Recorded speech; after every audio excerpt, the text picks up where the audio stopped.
Hello, Fiendlings, how the hell are you? I've been recording like a madman, and I'm a few chapters closer to finishing the Evolution audiobook.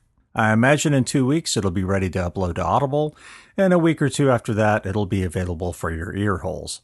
Until then, you'll just have to suffer the indignities of weekly cliffhangers. Unless you go buy the ebook or trade paperback, of course. Speaking of recording, I rescued a juvenile cat a few weeks ago.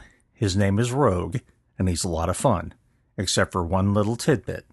When he's hungry, he becomes a literal ankle biter. Do you have any idea how difficult it is to narrate a book while a black cat is wrapped around your foot and biting your toes? It's, challenging. So while I fight the savage beast and try to save some of my blood supply, how about another episode? Be safe, have a great week, and we'll talk again real soon. Here's episode 3 of The Black, Evolution. Chapter 4. Catfish opened his eyes and stared into the fluorescent lights for the 1,000th time. Before coming to this place, wherever the hell it was, he didn't know a human being could be so goddamn tired. Between the bouts of heavy antibiotics, the painkillers for his ankle, and the endless questions a group of lab-coated assholes kept asking, he felt like just covering his head with a pillow and never opening his eyes again. He hadn't seen Shauna since the plane ride from Papua New Guinea, and even then, he was so stoned on whatever they put into his IV that he was barely aware of the world around him. His only memories of the trip were her pale, concerned face and her hand holding his while he lay restrained on the stretcher, buckled in like a 2-year-old, with men carrying assault rifles standing nearby. Now he was in a room large enough to contain a hospital bed and all the medical equipment he could imagine, and he was still guarded by a pair of armed men standing just outside the door. He'd asked, no, begged for a computer, a tablet, anything to keep his brain working. All requests were denied. Instead, they brought him a pile of books he had no interest in reading. This was torture. If he found out the feds were involved in this, as they surely were, he'd sue for inhuman treatment of a prisoner, or some shit like that. It was difficult to think. The painkillers made the world drift in and out, and the antibiotics they'd given him left his stomach on the verge of upchucking the meals they brought him. After living for weeks on a rig with that awesome chef Nushjas filling their bellies with excellent meals every day, the stuff they brought him tasted like slop, like military food. The more he thought about it, the more it made sense. They were probably on a military base. Where? He had no clue. Could be Guantanamo. That would be perfectly apt, he thought. Round up the only 2 people who survived a goddamn oil monster and hide them away where there are no lawyers, no due process, and no chance of escape. The interrogators wore white lab coats, carried cups of coffee instead of batons, and used questions as torture instead of waterboarding. Catfish lost his temper on the second day when they asked the same series of questions they'd asked the day before. The 3 stooges, as he'd come to think of them, had left in an exasperated huff without saying a word. When they showed up the next day, they used a different tactic. They started asking new questions about how he'd come up with the idea to turn his deep-sea AUV into an explosive to destroy the creature below the rig. They wanted to know how it had worked, and if he still had the code. They wanted to know about the rust on the metal grates. They wanted to know how light affected the creature, how it burned, and how JP became infected. And their questions made him smile because he knew, once and for all, that Shauna Sigler was alive and well, and probably in the building. The only question now was when he'd be able to see her, or if he'd be allowed to see her. They had purposely put the bed against the far wall in such a position that he couldn't see much through the constantly guarded door, but that didn't mean he hadn't heard the sounds of construction, the click of heavy boots on concrete and tile, and the occasional errant squawk of a radio. Wherever he and Shauna were, they weren't leaving unless someone allowed them to. He raised himself slightly, repositioned, and lay back down. His ankle itched and ached. He'd had another surgery, and his foot felt like it was full of shrapnel. Recovery time? 4 to 6 weeks in a boot once he was cleared for it. Catfish was betting on a bullet in the head before he finished recovery. In a way, he didn't blame them. Thomas had been right. If the world found out goddamned oil monsters were hiding in the ocean, there'd be panic, chaos, and a brief downturn in global civilization. But at least maybe we'd get green energy, he muttered with a pained smile. Green energy? The voice startled him into rigidity, which in turn made his ankle scream with pain. Wincing, he turned his head to see the newcomer. She stood holding a clipboard to her chest. Even dressed like all the other doctors before her, he could tell she was different. The The newcomer's eyes shined with both curiosity and confidence, which put his guard up. This was a predator. "Who are you?" His voice, mostly unused since the previous day, was a gravelly croak. Her slight smile grew and she walked fully into the room. She stood at the foot of the bed to keep him from craning his neck or looking sideways. "Hello, Mr. Stanley. I'm Dr. Shannon Moore." "No," he said while pointing at her. "Who are you?" Moore cocked an eyebrow. "What do you mean?" Catfish fought the frustrated sigh burning in his chest. "Those other idiots, they're just drones. Idiots asking me the same idiot questions over and over again. But I can already tell you're different."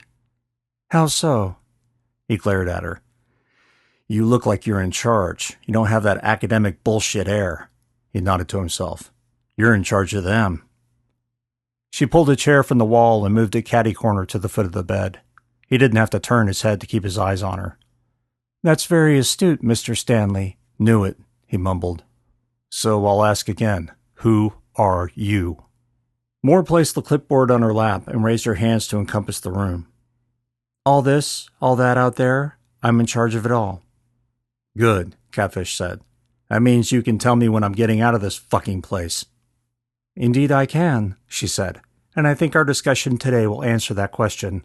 "Joy," Catfish said. "In a coffin or in chains?" Her left eyebrow seemed to jump. "Excuse me?" "Look, lady, you guys brought me and Shauna here all the way from the other side of the goddamn world. You people quarantined us, gave us medical attention, guarded us, and instead of sitting in a hospital, we're here at some black site?"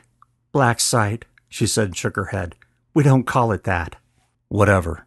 I'll bet no one else in the world knows where we are. Sure as shit not PPE. "You are correct, Mr. Stanley. Your employer has no idea where you are. To be honest, they probably wouldn't care either. After all hands were lost on Leaguer." He blinked at her.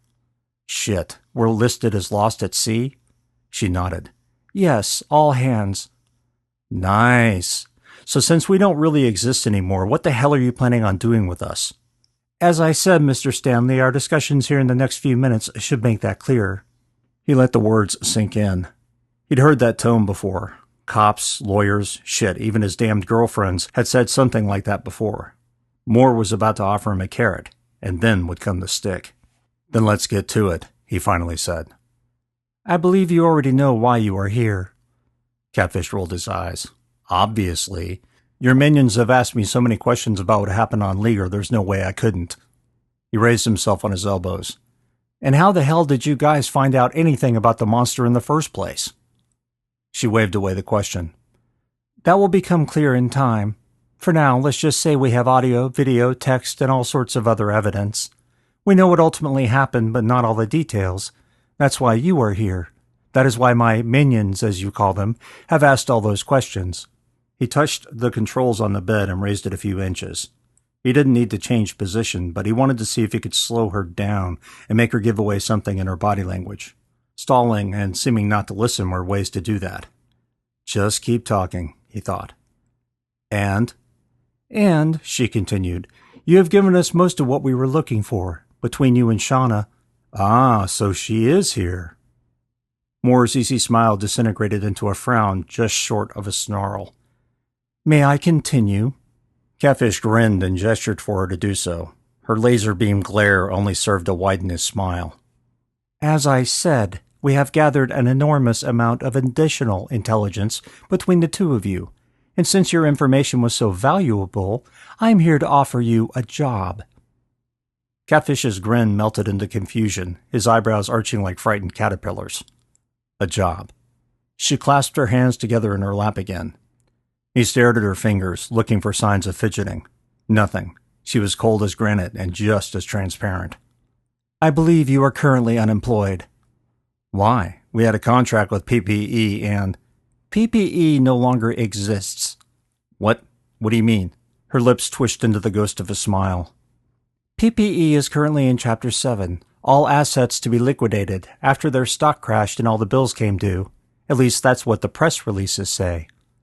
"Holy shit," Catfish said. "Why the hell would you do that?" "It doesn't matter," she said. "As far as the world is concerned, it's the truth." "NSA?" She frowned. "Excuse me?" Which fucking federal alphabet agency are you with? Mr. Stanley, you have dropped several F-bombs during this conversation. Are they really necessary? Fuck yes. Moore pursed her lips. Your profile said you'd be stubborn. Childish, even. Good profile, Catfish said. Then you know how I react to bullshit. Yes, I do. So why are you still jerking me off? Fine. She rose from the chair and sidled closer to him like a spider. With her face a mere half-meter from his, she spoke in a low, even tone with a cannibal smile. We want to pay you to work here. It'll be thrice what your PPE contract was worth. Regardless of whether you agree, you'll be forced to sign a binding non-disclosure agreement that the U.S. government will vigorously enforce. Your life will be monitored 24 hours a day, and you'll be placed on a no-fly list anytime I fucking feel like it. The F-bomb exploded from her mouth with a spray of saliva. She moved back from him, her eyes laughing at the expression on his face. Am I still jerking you off? He shook his head. No, you're not. So that's the deal. You work here, help us develop new equipment, and you'll be paid a ridiculous sum for 6 months of your time. New equipment? Yes, weapons if you like. In case one of those things decides to come knocking on our door again. Again? Lady, that thing was in 10,000 meters of water. I don't think it's much of a threat here. Except for the sample. Catfish opened his mouth to reply and stopped. The barrel. Shit, he'd forgotten all about the goddamn barrel. Yeah, except for that. And that's the problem, she said. You know something happened at HAL. You just don't know what or how bad it was. He nodded. They'd gotten that news on Leaguer before the end. Despite the one-way satellite blackout, he'd still brought back communications on the rig, even if they had been limited. I know it got loose. Didn't you guys destroy it? She smiled. Yes and no. You'll hear and see all the gory details once you agree to the contract, but I can reveal one fact to you now. And what's that? The smile grew. Those hard eyes held a manic gleam. We have a specimen for study. Catfish flinched and then grimaced. His ankle reminded him why he was in bed, and that startled movements were not a good idea. Specimen? 2, actually. Fuck, he said softly. You have to be kidding me. She shook her head. No, I'm not. Where the hell are they? They're not here. That is a question I won't answer until you sign the contract. Otherwise, I can't give you any more information. Those things will get out. They'll kill everyone. Oh, I am quite aware of what they're capable of, Moore said. Then why the fuck haven't you set them on fire? Catfish asked. Burn them up with napalm or magnesium. Why the hell are you keeping them? She sighed and stepped back from him. Because there may be others hiding in the ocean, or perhaps trapped in some yet-to-be-tapped well in Saudi Arabia or any one of a dozen other countries. God damn, he said. He broke his stare with her and flicked his eyes to the ceiling. He tried to imagine Aramco bringing up a gusher of black, oily death. At best, it had happened during the day and the shit would just explode. At worst, it would crawl out of the ground and eat everything. He fought a giggle trying to imagine the ship feasting on sand. The humorous thought disappeared. Or Russia. Or Russia, she agreed. Or Texas, or anywhere in North America where we're drilling, fracking, digging sewers, creating roads, or whatever else. Christ. That's why we want weapons, she said, and to study them, know how to kill them. And you can help with that. Think of it as your patriotic duty. He harumphed. The federal government can kiss my ass. I didn't mean to them, Mr. Stanley. I meant as a citizen of the world. He laughed. That was cheesy. Going to tell me it's my duty as a human, too? If that'll help. Catfish lowered his head, eyes looking past her. Weapons, study, analysis. You want me to work on how to kill these things? She nodded. That's what I said. And have you asked Shauna? Yes. And what did she say? He watched the woman's eyes and body language, looking for a hint of a coming lie or indecision of what to say. He saw none. Miss Sigler would like to see you before she makes any decision. Catfish smiled. I'm not surprised. You'll require additional physical therapy for your ankle. If you stay with us, you'll continue getting the best medical care available. Free, of course. Free. He uttered a short bark of laughter and gestured to the world beyond the walls of his room. None of this is free, lady, unless taxpayers are already paying for it. Moore slowly nodded. At least it's going for something productive. Catfish said nothing. She stood from the chair, pushed it back against the wall, and smiled at him. It was nice talking to you. I'll need an answer by the end of the week. Catfish waved at her but didn't speak. Moore turned and knocked on the door.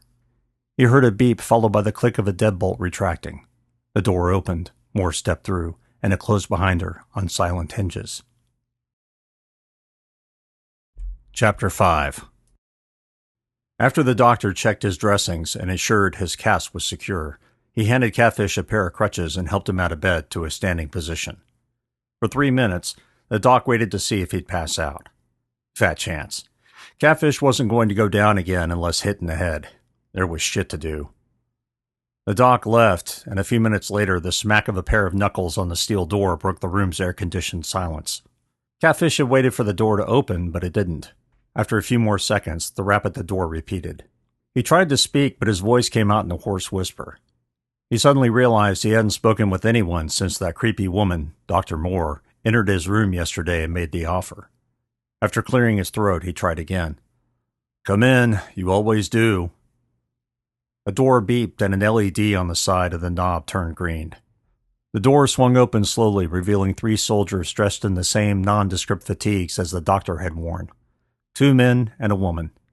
The woman stood between them but was at the threshold while they remained a meter behind her. It didn't take Catfish but a heartbeat to know who was in charge. Mr. Stanley? The woman said. That'd be me, Catfish said. Nobody else in the room. A brief, tired smile graced her face, and it melted the part of him that wanted to explode in a tantrum. He'd been brewing one for days, and this unfortunate soldier, or whatever the hell she was definitely going to be on the wrong end of it. At the same time, though, that smile. My name is Sarah. We're going to escort you to the commissary. Commissary? Catfish said. You mean someplace to eat. And drink coffee or tea or whatever, Sarah said. That smile was still there, only now it held a glint of amusement. So I need an escort. Sarah looked around the room with a curt nod. Yes, until I'm told otherwise, you can't leave this room without an escort. The smile faded. Understood? The 2 men behind her stood expressionless, but the smaller, thinner one on the right curled his fingers into a fist and back out again. Catfish didn't like what he saw in the man's eyes. While his face might not express anything more than indifference, the man's eyes looked, well, dead, lifeless, as if there was nothing behind them. Mr. Stanley, Sarah said. He snapped away from the soldier's eyes and returned his focus to Sarah. Yes? I asked if you were ready. Oh, he said. Right. Guess you want me out of my room so you can have it cleaned? Maybe, she said. Or maybe Dr. Moore thought you'd like to see your friend. Now it was Catfish's turn to grin. Well, hell, why didn't you say so? With tentative steps, he crushed his way to the door, making sure not to bang his immobile leg on the doorframe. The soldiers stood aside, affording him enough space to cross into the corridor. Sarah walked around him until she once more stood in front of him. Follow me, she said, and please take your time. We're not in a hurry. The sound of construction equipment, the smell of burned metal and solder, and the sharp tang of ozone lit his senses. His eyes hurt beneath the merciless glare of the powerful overhead lights. He had expected to see the normal shadowy corners in a hallway, but there were none. Instead of simple overhead fluorescent lights gracing the ceiling panels every few meters, halogen light fixtures hung down, spaced a meter apart. The walls had the same fixtures, resulting in a completely shadowless tunnel of light. Someone sure likes their lights, he said as he crushed behind Sarah. Without slowing down, she said over her shoulder, They're special. Some kind of alternative to halogens that has the same ultraviolet frequency as sunlight. Stand in here long enough and get a sunburn? Catfish asked. Something like that, she said, although I thought you'd be happy about it. Catfish was suddenly struck with the memory of him and the remaining crew of Leaguer waiting out a seemingly endless night, huddled together beneath the wash of construction lights. M2, the featureless, shape-shifting pool of absolute black, surrounded them, waiting for a chance to pluck one of them from safety and into its alien maws. They made it through the night with only a single casualty and found safety in the dawn. He shivered despite himself. Yes, the light was welcome. At least these idiots had realized how dangerous their little pets were. If M2 found itself in this hallway, it would be flash-fried just as easily as if exposed to blazing sunlight. A thought occurred to him. Hey, how would you know about that? About what? Sarah asked. About why the lights are here. That's classified, she said, sounding amused. But I guess you'll find that out soon enough, assuming you sign up. They turned a corner, and the corridor opened into a foyer of sorts. Gleaming metal covered the walls and ceiling. At the far end, he saw what appeared to be the actual entrance to the building. Damn thing looked like an airlock from a sci-fi movie. Two heavily armed soldiers stood to either side, their bored eyes staring off into nothing. Unlike any office foyer he'd ever seen, no receptionist sat at a curving desk to greet visitors. No works of art or posters graced the walls, nothing apart from the stainless steel shine. His murky and blurred reflection stared at him from the room's surfaces, shadowing his every step. It reminded him of those mirror mazes at carnivals. God, he hated carnivals. Sarah continued toward a doorway branching off the main room. A sign above the heavy steel door said, "Commissary." Well, that was kind of hard to miss. The door opened. Sarah walked through the doorway and Catfish followed. He didn't know what he'd been expecting, but this was certainly not it. The scent of freshly cooked bacon, eggs, and baked goods smelled like heaven, and his stomach, unwilling to handle much in the way of food the last few days, gurgled and growled with gluttonous desire. 6 tables with benches sat on the floor in 2 neat rows. Each was large enough to accommodate 3 people per side, so 36 people could eat here at once. Was the team that large? Was it even larger and people ate in shifts? Just what the hell was this place anyway? Sarah moved aside and he finally saw a small round table in the corner, large enough to comfortably seat 2 people. Catfish smiled. Shauna sat in one of the chairs, a paperback clutched in one hand, a coffee cup in the other. At that moment, he forgot about the soldiers escorting him and the M2 samples festering in some nearby testing facility. He also forgot they could put a bullet into his head if he stepped out of line. Seeing her face made all those other concerns melt away. He crushed as quickly as he could into the room. His escort might have said something, probably did, but he didn't hear it, didn't care to hear it. The squeaking of the crutch's rubber pegs echoed in the room, and Shauna turned her head to find the source of the sound. Her eyes immediately widened, and a cheerful smile broke across her face. Before he could reach her, she had left the table and met him a few meters away. She stepped to the side so as not to disturb the crutches, and hugged him awkwardly. "About goddamn time," she whispered in his ear. Her warm lips met his cheek, and she held him for a moment, neither of them speaking. For the first time since he'd been plucked from the ocean, who knows how many days or weeks ago, Catfish genuinely smiled. A tear tried to break free, but he fought it back. That, however, didn't help him keep the choked emotion from his voice. "About fucking time, yeah," he said. He turned his head slightly and kissed her cheek. She pulled back from him at first, joy turning to surprise. They locked eyes, and she leaned closer and kissed him again, this time meeting his lips. A slight blush rose on her light brown skin as she pulled away. "You hungry?" "Got food here? I'm shocked," he said. Shauna giggled and gestured to the table. "Come on." She walked beside him, her arms near him in case he needed help. Normally that would have pissed him off, but it felt comforting instead. It was as if she wanted to be there to catch him if he fell. Sitting down was awkward with his cast, but he immediately realized why Shauna had chosen this table. The lack of a bench meant he could stretch out his damaged leg without worrying about bumping it against the heavily lacquered wood. After putting aside his crutches, but still within his reach, she sat across from him, her eyes sparkling. He met her gaze and shied away. "Been here long?" She laughed. "Only an hour or 2. First time I've been out of my room in days." "First time I've seen anything but those goddamn white coats and that woman." Shauna's grin faded. "Dr. Moore." "The very one," Catfish said. He tented his hands on the table, his fingers fidgeting with one another. Shauna blinked twice and flicked her eyes to something behind and above him. Instead of following her gaze, he raised his eyes and looked up at the corner of the ceiling. A small orb hung from it like a plastic tumor. It was a camera, one of those panoramic jobs that could cover the room from all angles. But based on Shauna's gesture, he was certain there was another behind him, probably 2 more, one for each corner of the large room. If they were watching, they were no doubt listening, too. Catfish blinked twice, and she moved her head in a subtle nod. "When did you meet her?" Shauna asked. "Yesterday," he said, "right after I got done with the white-coated clowns." Shauna rolled her eyes. "Just how many different times did they ask the same question?"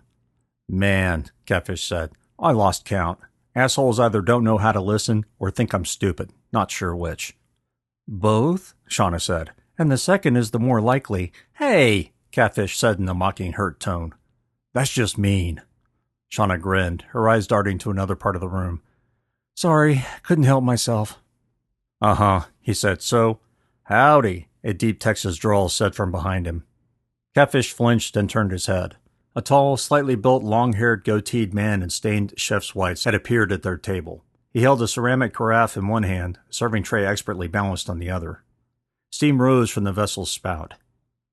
Sorry, sir, he said to Catfish. Didn't mean to creep up on you like that. The man's physical appearance was more startling than his presence. Every person Catfish had seen in the building had military-style haircuts, or, if they were female, their hair was pinned up in a tightly wrapped bun. He thought he saw the ghostly outline of tattoo sleeves beneath the white uniform. The man poured steaming coffee from the carafe into the cups until they were three-quarter full. The smell of freshly brewed coffee wafted over the table, and Catfish breathed it in greedily. The ever-present stench of antiseptic, a scent he'd been stuck with since waking up in that damned room, faded away. Finally, the man placed a pitcher of cream and a container of various sweeteners beside it. I'm Robbie, he said. I ain't here to ask any questions, apart from, would you like something to eat?